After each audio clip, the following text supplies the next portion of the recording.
La Mancomunitat Camp de Túria participa en la jornada dels Jocs Olímpics de l'IES de Benaguasil organitzada pels alumnes de primer de batxillerat. Aquest esdeveniment serveix per a conscienciar els joves sobre la importància de l'esport i la salut, a més de ser solidari, ja que cada any acull una associació diferent.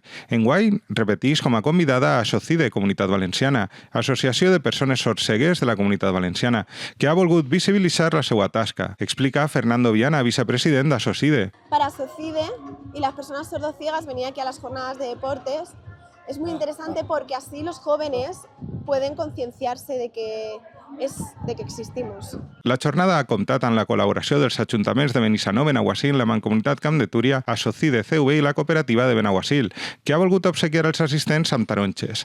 A l'acte també han assistit la presidenta de la Mancomunitat Camp de Túria i alcaldessa de Benissanó, Amparo Navarro, i el tècnic de l'àrea d'esports de la Mancomunitat Camp de Túria, Andreu Sanz.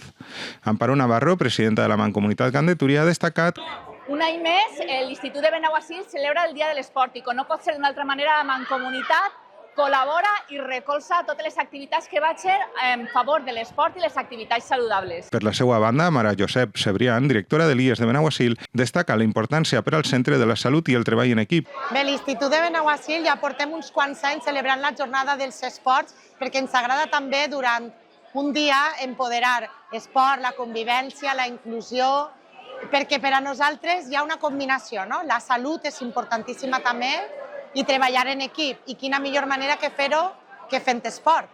Per a participar, cada curs es va dividir per nivells, on cadascun d'ells serà representat per un país. Les activitats esportives van ser bàdminton, atletisme, còlbol, bàsquet, petanca, tenis de taula i escacs, oferint una àmplia varietat perquè tots els participants pogueren gaudir. La jornada va finalitzar amb un homenatge al professor d'Educació Física de l'Institut, Toni Tarín, que va faltar l'any passat i que va consistir en la col·locació d'una placa que dona nom al pavelló esportiu. Posteriorment es van lliurar els premis.